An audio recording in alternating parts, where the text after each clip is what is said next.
السلام عليكم ورحمة الله وبركاته. تحياتي لكم ولكم للمشاهدين والمستمعين الكرام من السلفيين والسلفيات.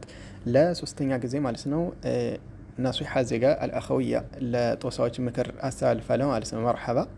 قدميا الأجوبة النجدية كالسنة ملكت عند متوارات لي الشيخ محمد ابن عبد الوهاب رحمه الله من الآن: وأما الكذب والبهتان فمثل قولهم إنا نكفر بالعموم ونوجب الهجرة إلينا من قدر على إظهار دينه وأن نكفر من لم يكفر ومن لم يقاتل ومثل هذا وأضعافه فكل هذا من الكذب والبهتان إلى الإزقاء ومع السير نيفل لكبت إزقاء قريب من دنو أنت مسلموችን በጥቅል ታከፍራለህ እያሉ ይቀጥፉባቸው ነበርና ወደኛ ካልተሰደዱ እኛ ጋር ካልሆኑ እኛ ጋር ካልተፋለሙ ይልክ ግዳጅ ነው ዋጅብ ነው ተላልህ እያሉ ብለዋቸው ነበር በሳቸው ላይና የጥላት ወሬ ነው ይሄ በእኛ ላይ የተቀጠፈው ውሸት ነው አሉና እኔ እንደ ሙስሊሞችን ዝም ብዬ ካፊር እንደተላለሁ እንኳን አይደለም በአላህ ሱብሓነሁ ወተዓላ ላይ የማያጋሩ የጸዱ ሙስሊሞችን ካፊር ለሊቀርና አሉ ምን አሉ እዚህ ጋር الذي يسدون به الناس عن دين الله ورسوله واذا كنا لا نكفر قالوا اذا ما هذا السيدازو واذا كنا نكون لا نكفر كهادنهم من الكونه من عبد الصنم طاوتن يملك الذي على عبد القادر والصنم الذي على احمد البدوي ላይ ያለን ቀብር ራሱ የሚያመልክን ሰው ካፊር አላልንም እያለ ነው። ለምን ወአምታልሂማ የነዚህን ሁለት ማለት ነው የአህመድ البدويና የአብድ القادርን ቀብር መሰል የሆኑ የሚያመልኩትን ካፊር አላልናቸውም። ለምን ለአጅሊ ጀህልህም እዚጋ ማህል ሸደ ያዙልኝ እዚጋ ላለማወቃቸው ሲባልና ወዓደም የማዩነብሁም የሚያነቃቸው ሰው ስለሌለ ማለት ነው። በዚህ ምክንያት እነዚህን ሰዎች ካፊር አላልናቸውም። فكيف نكفر ታዲያ من لم يشرك بالله እንደ በአላህ ማጋራን ጭራሹን እንደ ካፊር እንላል እያለ ነው። ይሄ ይግባቸው። አሁን ለምሳሌ እንደ አህባሽና መሰል የሆኑ የነሱ መሰል የሆኑ አካላቶች አሉ። መሐመድ ኢብኑ አብዱል ወሃብ እንግዲህ ሙስሊሞችን ያከፍራል ይሉታልና ለነሱ ምላሽ እየሰጠ ነበር። እዚህ ጋር ልብ በሉ። ሙስሊሞችን እኔ እንደብ ያከፍራለሁ አይደለም በአላህ ማያጋሩ ሙስሊሞችን ላከፍር ይቀርና በአላህ ላይ እንኳን ባለማወቅ ለአህመድ البدوي መስል ለአብዱል ቃድር ሶነም ተሰርቶ ከዛ ቦታ እየሄዱ የሚያጎበድዱትን እንኳን እንደው በዚህ ጉዳይ ላይ እኮ ያስተማራቸው ተውሂድን ያስተማራቸው አካል የለም ብዬ በማሰብ እነሱን እንኳን አላከፈርኳቸውም ለጅህልናቸው ስል እንደ ጭራሹን ደግሞ ሙስሊም የጸደሆኑ ሙስሊሞችንስ እንደታከፍራለህ ብሎ የጥላቶቹ ወሬ የመከተ ነበርና ማህል ሸይሮን እዚህ ጋር ያዙልኝ ማለት ነው። ሱብሃንከ هذا بهتان عظيم ይሄ በእኛ ላይ የተቀጠፈ ቅጥፈትን ይላሉ ማለት ነው። በዚህ ጉዳይ ላይ ሼክ ፈውዛን ምን አሉ? وهذا سائل يسأل يقول: أحسن الله إليكم، قال الشيخ محمد بن عبد الوهاب: لا نكفر من عبد الصنم الذي على قبر عبد القادر وأحمد البدوي وأمثالهما لأجل جهلهم وعدم من ينبههم، فهل هذا الكلام يدل على أن الشيخ محمد بن عبد الوهاب رحمه الله كان يعذر بالجهل؟ نعم، إذا كان ما عندهم أحد يعلمهم يبين لهم نعم، لكن الآن التعليم موجود والبيان موجود ويسمعون بآذانهم ليلا ونهارا في المساجد في المدارس في الإذاعة يسمعون البيان، قامت عليهم الحجة. لكن لو قدر إن واحد ما جاء واحد يبين له ولا يعلمه هذا يعذر حتى يأتي من يبين له. نعم مرحبا. በዚህ ሼክ መሐመድ ኢብኑ አብዱል ወሃብ ላይ ይኸው ሼክ ሷሊህ አልፈውዛንም ተጠይቀዋል በዚህ ጉዳይ ላይ ማለት ነው። ፈውዛን የመለሱት ምላሽ ነው ማለት ነው። እና አሁን ላይ ብዙዎች ማስረጃ እየደረሳቸው ነው። ኢላ ግን አንድ አካል ማስረጃ ላይ ደርሰው ይችላል ተብሎ ቢገመት ግን አዎ ማስረጃ እስከሚቆምበት ድረስ ሁክም አይሰጥበትም እያሉ ነው ማለት ነው። መርሐባ ጆሮአችንን ከፈት እናድርገው። ሌላ ቀዋዒድ ልሙትላ الشيخ محمد ابن صالح العثيمين رحمه الله እሳቸው ኪታብ ላይ ቁጥር 91 እስከ 92 በፒዲኤፍ መልኩ ዘለ ታገኛላችሁ። القواعد المثلى في صفات الله تعالى واسمائه الحسنى በተሰኘ ኪታባቸው ላይ ማለት ነው። የሼኹ الاسلام ተይሚያ رحمه الله እሳቸውን ነቅል አድርገው ሲያመጡ እዚህ ጋር የማል ሸይዷል الى ان قال ስለ አንድና ከልማ ከፈር አስመልክቶ ሲናገር والتكفير هو من الوعيد فانه وان كان القول تكذيبا لما قاله الرسول صلى الله عليه وسلم እንደው መልእክተኛው ላለው ንግግር እንኳን ማስተባበል ቢሆንም እንኳን ዝሮሄ የተክፊር መስአላ በጣም ከባድ ነው አለና ላኪን ቀድ يكون الرجل حادث عهد بإسلام ይላል። አንድ አካል የሆነ ወይ ሐዲስ ሊያስተባብል ይችላል ወይ ቁርአን ላይ ሊያስተባብል ይችላል ወይ ስተት ሊሰራ ይችላል። ለምን ላኪን ቀድ يكون الرجل حادث عهد بإسلام እስልምናው ገና ከመጣ ቅርብ ጊዜ ሊሆን ይችላል። አው ነሽአ ቢባዲየትን በዒደትን ሩቅ በሆነች የገጠር ቦታ ላይ አድገው ሊሆን ይችላል። ወሚስሉ ሀዛ ላ ዩከፈር እንደዚህ አይነት አካል አይከፈርም። ቢጀሕድን ማ የጅሐድሁ ቢጀሕድ በመካድ ማ የጅሐዱ የካደውን እንኳን ነገር ቢክድ ተሩጦ ሁክም አይሰጥበትም። ሐታ ተቁመ ዓለይህ ልሑጀቱ ያዙን እዚህ ጋር ማስረጃ እስክትቆምበት ድረስ ወቀድ የኩኑ ረጁል ለም የስማዕ ትልከ ንሱስ ለምን ያችን ጥቅስ ሰውየው አልሰማ ሊሆን ይችላል ስህተት የወደቀበት ቦታ ላይ ማለት ነው። አው ሰሚዐሃ ወለም ተስቡት عنده ወይ ሰምቷት እሱ ዘንድ ላትረጋገጥ ትችላለች ወይ በሐዲስ መልኩ መጥቶ ضعيف ነው ብሎ አስቦ ሊሆን ይችላል።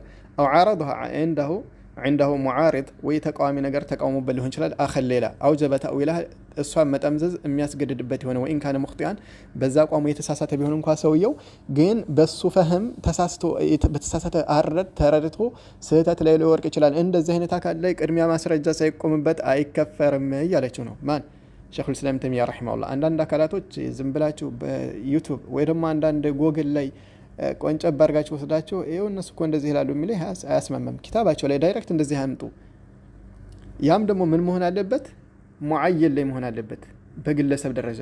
ብዙ ጊዜ አሁን የምታመጡት ከጦሳዎች በስተኩል ዑሙም የተሰጠ ምላሽ ነው። ለምሳሌ እንደ በአላህ የሚያጋራ ሙሽሪክ ብለውታል። አዎ ሙሽሪክ ይባላል ጥቅል በሆነ መልኩ። ላኪን እዚህ ጋር በተዕይን ሲሆን ነው በግለሰብ ደረጃ አንድን አካል ለማክፈር በሚለው ነው። ያማ ጀነትም እኮ ለምሳሌ እንደምሳሌ ሙእሚኖች የጀነት ናቸው እንላለን። ላኪን በግለሰብ ደረጃ ስንመጣ ፉላና ወይም ደግሞ ፉላን እከሌ እኮ የጀነት ነው እከሊት የጀነት ናት እያልን መመስከር እንችላል? አንችልም። ለምን? የውስጣቸውን አላህ እንጂ አናቅም። ላኪን በጥቅልሳ ሙስሊሞች የጀነት ኩፋሮች የጀሃነም እንላለን። ከዛሊክ እዚህ ጋር ለምሳሌ ሽርክ የሰራ ሙሽሪክ ነው እንላለን። በግለሰብ ደረጃ ስንመጣ ደግሞ ያ አካል ማስረጃ የደረሰው ከሆነ አዎ ሙሽሪክ ይባላል ቢዐይኒህ ማለት ነው። ማስረጃ ያልቆመበት ከሆነ ምንም አይነት ሹብሃ የሌለበት ማስረጃ ያልቆመበት ከሆነ ደግሞ ቅድሚያ ምንድነው ማስረጃ ይሰጠው ነው። ካሁን አለቀ ማስረጃ ይሰጠው። ይህ ደግሞ ለምሳሌ ሙሽሪክን አካል ሙሽሪክ አትበሉ ተውት እንደፈለገ ይኖር እየተባለ አይደለም። እዚህ ጋር የሱና ዑለሞች ላይ አትዋሹባቸውም። የሱና ዑለሞች ኡስታዞች ወንድሞች በዚህ መስአላ ላይ ሲያስተምሩ አንድን አካል ይዘን ማስረጃ ካቆምንበት በኋላ ነው የሙሽሪክ የሽርክም ሆነ የኩፍር ሁክም የሚያሰጠው ከሆነ ይሰጠው እያሉ ነው እንጂ ምንጊዜም ሙእሚን ነው ሽርክ ቢሰራም እያሉ አይደለም። እዚህ ጋር አታቀላቅሉና ማለት ነው። በመቀጠል እሺ እንደው በመቀጠል እንደ ናሙና መጨረሻ ላይ እንደማቀርባት እሺ አንድ አካል ማስረጃ ቆመበትም ይባል እሺ ታዲያ አንቺ ወይ እኔ አንተ ዝም ብለን ሁሉም የተነሳ እንደፈለገ ነው ማክፈር የሚችለው? ገደብ የለውም እንዴ? እስኪና አዳምጥ። أحسن الله إليكم صاحب الفضيلة. وهذا السائل يقول أرجو من فضيلتكم أن توضحوا لنا حد التكفير المعين، وهل يصح ذلك من العوام أن يكفر من يعتقدونه أنه وقع في الشرك؟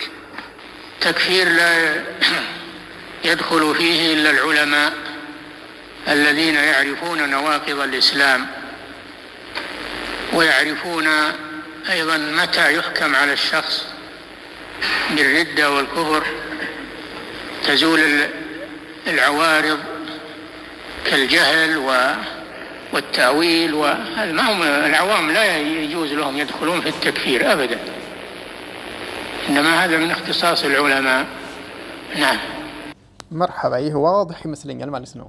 ጠቅለል ባለ መልኩ ሼክ ሰላህ አልፈውዛን አንዳንድ ቦታ ላይ አዎ ሽርክን የሰራ ሙሽሪክ እንለዋል ብለዋል። አዎ ይላሉ። ላኪን ጥቅል በሆነ መልኩና ማስረጃ የደረሰውን አካል ነው። በዚህ ጉዳይ ላይ ባለፈው ቪዲዮ ላይ ከትናንቱ ቪዲዮ ላይ መከታተል ትችላላችሁ። አረቦች ከሆኑ ማስረጃ ይደርሳቸዋል። ላኪን አዕጀም ከሆነ አንድ አካል ያ ብዙ ጊዜ ቁርአን ወይ አረበኛ ቋንቋ ሊገባ ስለማይችል በያን ይሰጠዋል እና እንደዚህ አይነት ተፍሲሎችን መመልከት አለባችሁ በደንብ ማለት ነው። አሁንም አንድን አካል ለማክፈር የትኛውም አካል ተነስቶ አይደለም እንደዚህ በኢሞ ወይ በምንድን እንደዚህ የተወሰነ አውቅ ያለ ብሎ ሰውየው ተነስቶ ተንጠራርቶ አይደለም። ይሄ በዑለሞች የተለየ ሆነ ጉዳይ ነው እንጂ የትኛውም አዋም ዝም ብሎ ይገባ የሚዘባረቅበት ጉዳይ አይደለም እያሏችሁ ነው ማለት ነው። እና አኺራን እንደናውና ነው። በዚህ በተከታታይ ላዚም ምላሽ ያስፈልጋል። አስተምር ኢንሻአላህ። ላኪን እዚህ ጋር የአቡ ንብራስ አንድ ንግግር አሰምቻችሁ ነበር መሰለኝ ትናንትና። ያ የበፊት አቋሙ ነው። ምናልባት ሰምታችሁኝ ከሆነ ይህ በድሮ በሱና አቋሙ ሳለ የተናገረው ብዬ ነው ያመጣሁላችሁ ማለት ነው። ምናልባት እየቀጠፈበት ነው ብላችሁ እንዳታስቡኝ።